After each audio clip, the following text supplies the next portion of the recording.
सपना ने लगाए हैं बहुत ही ज़्यादा गंभीर आरोप अपने ससुर पर, यानी कि फादर इन लॉ पर।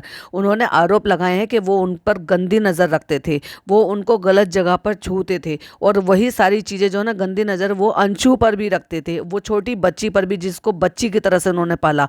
जिस बहू को वो बेटी बेटी मानते थे, बेटी बेटी कहते थे, उसी बहू पर क्यों गंदी नज़र डाली? क्या प्रूफ दिए हैं सपना ने, क्या बोला है, आइए आपके साथ शेयर करते हैं। Hi friends, welcome back to my channel. Channel में न्यू है तो चैनल को सब्सक्राइब कर लें और साथ ही साथ बेल आइकन प्रेस कर दें, जिससे कि हमारे आने वाली वीडियो की नोटिफिकेशंस आपको पहले ही मिल जाए। ये तो आप सबको पता है कि सपना आजकल जो है कंट्रोवर्सी से बहुत ज़्यादा घिरी हुई है। क्यों उसकी तकलीफ़ों का थमने का नाम ही नहीं ले रहे हैं? क्या वाकई में कुछ सपना में कमी है या सारी दुनिया ही खराब हो चुकी है? अब एक कभी किसी के साथ, कभी किसी के साथ, कभी किसी के साथ। तो पहले देखा जाए तो सास ससुर से अलग हो गई, उनके साथ ये प्रॉब्लम चल रही थी, प्रॉपर्टी को लेकर झगड़ा चल रहा था कि चलो भाई मैंने प्रॉपर्टी छोड़ दी। फिर अंशु से अलग हुई, फिर अंशु के साथ प्रॉब्लम चल रही थी, चैनल का लेन देन चल रहा था, वो भी अलग हो गई। शिवी के साथ झगड़ा हुआ, जिस शिवी ने मकान वकान सब दिलवाया, उसके साथ भी प्रॉब्लम हुई, उसके साथ भी अलग हो गए, उनके साथ भी गंदे लेवल पर जाकर जो रिश्ता था वो अलग हो गया। अब नई बात सामने आ रही है कि ये जो लोग वहाँ पे दिवाली पे मिलने के लिए, इनके फादर इन लॉ और मदर इन लॉ जो दोनों गए थे अंशु से मिलने के लिए, तो वहाँ से मिलने आने के बाद उनको जो है अपनी पोतियों की याद नहीं आई थी। तो ये उन्होंने एलिगेशंस लगाए थे। अंशु ने कहा था कि वो वहाँ पर गए हैं, और सपना ने कहा है कि वो यहाँ पर नहीं आए हैं। अब वो आए हैं कि नहीं आए हैं, ये तो उन्होंने भाई अपनी वीडियो में क्लियर किया ही था। वो ये बोल रहे हैं कि वो वापसी में आते हुए आए हैं, वो पहले आते हैं। उसको ये था कि वो मुझे मतलब बाद में प्रायोरिटी क्यों दी अपनी पोतियों को? जब आए थे तो पहले हमारे से मिलने के लिए आते, और फिर और जहाँ तक कि हमने सुना है कि सपना तो उनसे मिलने के लिए भी नहीं गई थी, उन्होंने अपने भाई के हाथ ही बच्चियों को भेज दिया था, जिससे कि गाड़ी में बैठकर उन बच्चों से मिला गया है। क्यों नहीं अपने घर पर उनको बुला लिया गया? और यहाँ तक भी सुनने में आया था, जो कि अंशु ने बोला था कि सपना ने तो कॉल भी नहीं उठाए थे, उनकी बात तक भी नहीं की थी, जो कि अंशु ने अपनी वीडियो में बोला था कि आप उनके कॉल ही नहीं उठा रही थी तो वो आपसे कैसे बात करते। कुछ और चीजें जो थी, जो अंशु की तरफ से डिमांड हुई थी, और उन्होंने कहा कि उन चीजों के प्रूफ दो, जब पापा आपके घर आए थे वो रिकॉर्डिंग दो, जो भी उन्होंने चीजें बोली, बहुत सारी चीजें बोली। तो अब उनके एवज में, या ये कह लो कि उनके जवाब ने, अब सपना ने अंशु को जवाब दिया है, और कुछ जवाब मांगे भी हैं, कुछ जवाब मांगे हैं, कुछ प्रूफ मांगे हैं, या फिर ये कह लो कि कुछ गवाही मांगी है। गवाही किस चीज़ की? कि सपना पर उनके जो ससुर हैं वो गलत नज़र रखते थे, गलत तरीके से छूते थे, उनको चूमते थे, उनको गलत तरीके से हाथ लगाते थे, और उनका जीना दुश्वार किया हुआ था। और ये कोई नई कहानी नहीं है, ये पुरानी कहानी है। ये सूरज जी, और जब वो दोनों थे, सूरज जी और राजवीर जी, उनके सामने से भी ये सारी बातें हो रही थी। इवन राजवीर जी ने तो इस चीज़ के लिए उनसे लड़ाई झगड़ा भी किया था कि आपको शर्म आनी चाहिए आपकी बहू के साथ इस तरह से टच करते हुए, छेड़ते हुए, या फिर ऐसी हरकतें करते हुए। जहाँ सपना ये बताती है कि ये सारी बातें मेरी सास को भी पता थी, और उन्होंने भी कई बार इन सब चीज़ों के लिए बोला है, लड़ाई झगड़े किए हैं।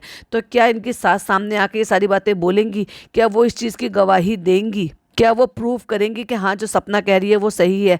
वहीं दूसरी तरफ सपना कहती हैं कि मैंने अंशु को भी पता है, और अंशु ने भी ये सारी चीज़ें फील की है, क्योंकि अंशु के सामने ये सारी चीज़ें होती थी। तो अंशु तुम आओ और आकर सामने से बताओ। तो क्या अंशु आकर ये सामने से सारी चीज़ें बताएगी? क्या वो खोलेगी इन सारी बातों को? जबकि वो ये कहती है कि ये सारी चीज़ें अंशु के साथ भी हुई है, वो अंशु पर भी गलत नज़र रखते थे और गलत तरीके से छूते थे। क्या आपको सपना की बात पर यकीन हो रहा है? अब तो धीरे धीरे, मैं सही बताऊं तो मुझे सपना से भी ना विश्वास उठता चला जा रहा है। क्यों इतनी सारी कंट्रोवर्सी हो रही है? जहां एक तरफ मुझे उनसे दिल से हमदर्दी थी, ये सोचकर कि नहीं भाई, एक जो है फैमिली है और वो फैमिली टूट गई है, अब जो है एक सिंगल मदर रह गई है, 2 छोटी बच्चियों का साथ है, परेशानी है। लेकिन एक के बाद या तो किसी एक में ही कमी हो सकती है भाई, या सारी दुनिया ही खराब हो सकती है।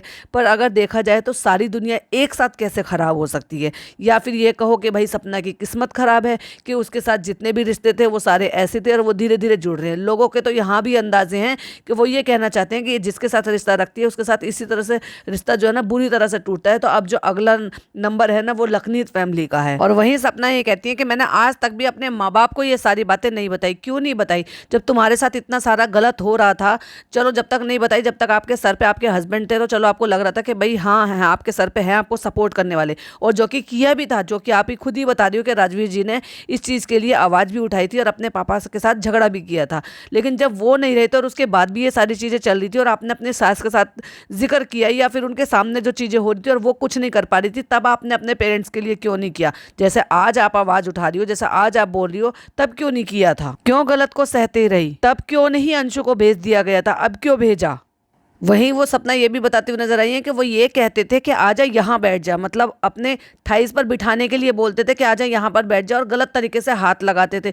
फिर इतना सब क्यों सहती रही। वहीं वो ये बताती है कि अंशु के बारे में भी गंदे गंदी तरीके से बातें करते थे, तो अंशु ने वो सारी बातें अपने पापा को बताई है। जब वो लेने के लिए आए थे तब वहां से अंशु गई है, और ये कहते हैं कि अंशु ने जाके ये सारी चीजें मामी को भी बताई है। ये बात मुझे भी पता है। वो यही कहते हैं कि आप अपनी बेटी से पूछना हाथ रख के कसम के, बेटी ये बात सच है क्या गलत है। वहीं सपना की मम्मी की भी आवाज आ रही है, सपना के भाई की भी आवाज आ रही है कि आप एक बार बस अपनी बेटी से पूछ लेना अपने सर पे हाथ रखवा के कि ये बात सच है या गलत है, बस इतना पता कर लेना। यहाँ तक कि सपना ने इतनी तक की बातें की कि मेरे होठों पे पुच्ची दे के गुड नाइट कर दो अंशु से। मतलब इतनी बड़ी लड़की हो गई है कि तो इस तरह से कौन गुड नाइट करते हैं। जब वो बता रही है कि वो ये जब की बात है जब राजवीर जी थे। देखिए जरा सुनिए शब्द सपना के। मैं उस घर की बहू हूँ, ठीक है। ये तो राजवीर जी के आगे की बात है। अंशु को पता है, इनकी बहन मम्मी उनको भी पता है। पूछ लेना, कसम रखवा के पूछ लेना। पापा जी ने गलत नजर तक मेरे पे डाली, इतनी चीजें उस घर में हुई है, सहन करिए। मारा पीटा, गला घोट घोट के मारे हैं उस घर में। तब से ही रिश्तेदार, मम्मी इस चीज को रिश्तेदार छोड़ो, उल्टी मेरे पे ही आ जाती है।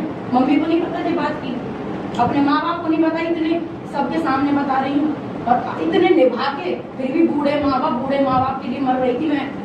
वो बूढ़ा बाप है जो अपनी बहू पे गलत नजर डाल रहा है, फिर भी उसकी इज्जत करे समाज में। मम्मी को पता है, सुनो इस चीज की मत, अंशु को होगा, उनको मामी जी को पता है, लेकिन सुनो खुशी दीदी को पता है, रितु दी को पता है, रिकॉर्डिंग सही में दिखाई है ये चीजें। कहता है आजा यहाँ बैठ जा, गलत तरीके से हाथ लगाता है, सबको पता है ये चीजें। ये मत को नहीं पता, आप लोग आपको नहीं पता होगी। तो अब बता रही है आपको अपने जगह में कैसा लग रहा है।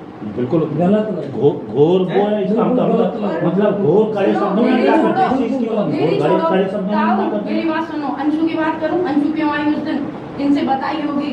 अंशु के फोन ऐसे बड़े बड़े हो गए, कैसी हो रही, ऐसी नजरों से देखता है, ऐसे करता है। लड़की भी ऐसे कपड़े, फिर अंशु ऐसी है गई, ये गंदी गंदी बातें करता है वो।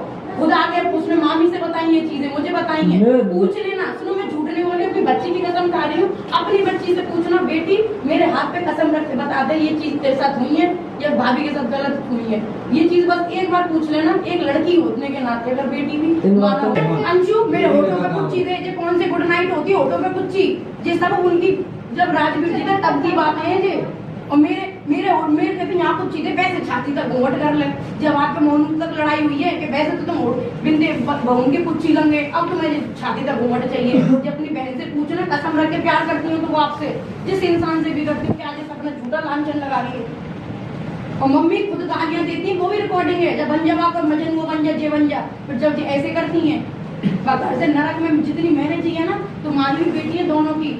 जब बोलना कि बेटी कैसी जिंदगी जीती है लड़कियां। तो जो तू बता रही है, हमें जो बात बता रही है कि हमें आज पता चल रही है, हम तो ईमानदार होता है, हमें बताओ खुशी दीदी या स्थिति पर निकल नहीं करती, लेकिन उन्होंने कभी हमें, लेकिन इसने हमसे ना बताया कब पर निकल गया स्थिति पे। इन चीजों को हमसे आज तक कोई ने जिक्र नहीं किया। और वो ये भी कहती हैं कि मेरे को यहाँ तक पुच्ची दे, और मतलब मेरे को पुच्ची दे, और वैसे ही कहते हैं कि छाती तक वैसे तो घूंघट कर लो। और हमने भी देखा था एक वीडियो में। अब ये सच है झूठ है, या सिर्फ उसी बात की वजह से ही सपना ने ये सारी बातें बोली हैं, भाई ये तो वो ज़्यादा बेहतर जाने और उनका ईमान ज़्यादा बेहतर जाने। लेकिन जो चीज़ें आंखों दिख रही थी वो दिख रही थी, क्योंकि जब ये एनिवर्सरी सेलिब्रेट कर रहे थे और उस दौरान वो ये पैर छू रही थी उनके, और पैर छू के उठी थी, तो उन्होंने सर पे पल्ला रखा होता, तो उनका पल्ला हटा के गालों पे उन्होंने उनको प्यार किया है। ऐसे तो कोई ससुर नहीं करते भाई। अब तो जब बेटियां बड़ी हो जाती हैं ना, तो जब पिताजी भी नहीं करते, पापा तक भी नहीं करते हैं। हाँ, जब तक वो बच्चियां रहती हैं तब तक पापा कर लेते हैं, लेकिन फिर एक थोड़ी सी अलग से ना डिग्निटी हो जाती है मेंटेन करने वाली बात। सर पे प्यार किया जाता है अपनी बच्चियों को, माथे पे प्यार किया जाता है। और वो ये भी कहती है कि मम्मी जो थी वो खुद गालियां देती थी, वो भी रिकॉर्डिंग है इनके पास, क्योंकि सपना रिकॉर्डिंग के बिना कुछ करती नहीं, और इसलिए उनको रिकॉर्डिंग की देवी कहा जा रहा है। सोशल मीडिया ने उनका इतना मजाक बना दिया है, और देखा जाए तो एक तरीके से ये सही भी है। अगर एक अकेली औरत के लिए कोई मान ही नहीं रहा है, कोई चीज़ों को एक्सेप्ट ही नहीं कर रहा है, या फिर उसी पे ही गलत चीज़ों के इल्ज़ाम लगाए जा रहे हैं, तो वो सब चीज़ों की रिकॉर्डिंग रखती है। जैसे कि अब क्या करें, अपने आप को साबित करने के लिए इंसान को कुछ तो करना ही पड़ेगा ना। और भाई करने वाले ऐसे होते हैं कि रिकॉर्डिंग को भी मैनिपुलेट कर देते हैं। जो चीज़ें सपना, अब ये जो मामा बैठे हैं या मौसा बैठे हैं, जो भी बैठे हैं वहाँ पर, उनको अगर ये बता रही थी, और वो जो मतलब पास में हो सकता है रिकॉर्डर ऑन करके रख रखा हो।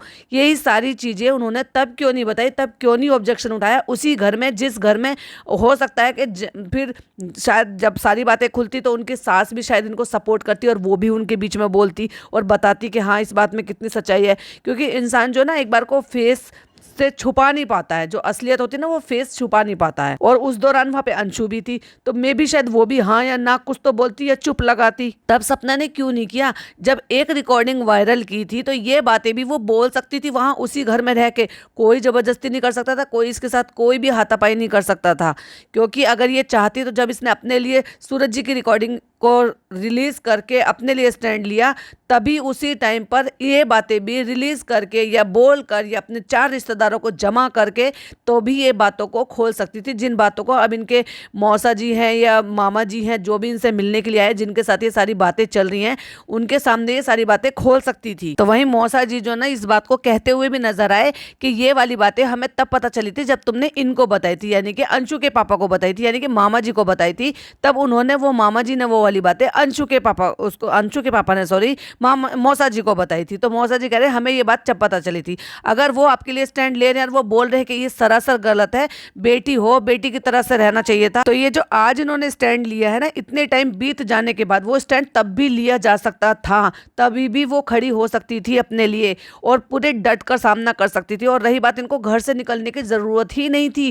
क्यों डर कर रहे, क्यों डट कर रहे? अपने पूरे हक से रहो भाई, तुम्हारे हस्बैंड का घर है, तुम्हारे एक नहीं दो दो थे, दोनों का हक है वहां पर, दोनों की बच्चियां हैं, उन बच्चों का हक है। और सब कुछ सराफत से छोड़ाई और उसके बाद तुम्हें क्या हासिल हुआ? ये मतलब इधर बेकदरी सी कि यहाँ से सामान उठा रहे हो वहाँ ले जा रहे हो, वहाँ से सामान उठा रहे हो यहाँ ले जा रहे हो। अब किसी ने कुछ कह दिया, इसीलिए तो कहते हैं कि जब आप अपने वो शाख से जब पत्ता गिर जाता है ना तो वो बस ऐसे ही कूड़े के बराबर का हो जाता है, लेकिन अगर वो शाख पे बैठा रहे यानी कि पेड़ पर रहे तो उस पत्ते की वैल्यू रहती है, इसीलिए कहा जाता है। तो तुम्हें अपना घर छोड़ने की जरूरत नहीं थी, तुम्हें अपने लिए एक्शन लेने की जरूरत थी। जितनी हिम्मत तुम अब दिखा रही हो ना, इतनी हिम्मत तुम्हें तब दिखानी चाहिए थी। और अब वो सारे सवाल जो है अंशु से पूछे जा रहे हैं कि ये जितनी भी चीजें मैंने यहाँ पे शेयर की हैं, तुम रिकॉर्डिंग कह रही थी, लो मैंने रिकॉर्डिंग डाल दी है, तुम अब आओ और आके सामने से बताओ, क्या तुम ये सारी चीजें बताओगी? क्या तुम ये बताओगी कि भाभी के साथ क्या होता था? क्या तुम एक भाभी के छोड़ो, एक इंसानियत के नाते तो कम से कम आकर सामने से बोलोगी कि हाँ तुम्हारी भाभी के साथ क्या क्या हुआ है उस घर में? तो क्या अंशु आकर ये सारी चीजें बोलेगी? मुझे नहीं लगता कि अंशु बोलेगी, क्योंकि अब इतने रिश्ते बदल चुके हैं कि वो ना सब एक दूसरे को छोड़ के मूव ऑन कर चुके हैं। सबके रिश्ते आपसे इतने खराब हो चुके हैं। एक जमाने में माँ बेटी का रिश्ता हुआ करता था, लेकिन अब कोई माँ नहीं, कोई बेटी नहीं है, ना वो बेटी समझती है ना वो माँ समझती है। तो रिश्ते अब इतनी बुरी तरह से बदल चुके हैं। लेकिन फिर भी मैं तो ये कहूँगी कि एक के बाद एक के बाद एक के बाद सारी चीज़ें ऐसी आती जा रही हैं कि उसकी जो ज़िंदगी है ना वो नॉर्मल ट्रैक पर आने को तैयार ही नहीं है। अब तो इंतज़ार ये है कि क्या अंशु इस चीज़ का रिप्लाई देगी। चलिए ये तो जब वक्त आएगा तब देखेंगे। वीडियो पसंद आए तो लाइक शेयर कीजिएगा, चैनल पर पहली बार आए तो सब्सक्राइब कीजिएगा। फिर मिलती हूँ एक और नई वीडियो के साथ। टिल देन बाय बाय, अल्लाह हाफिज़, टेक।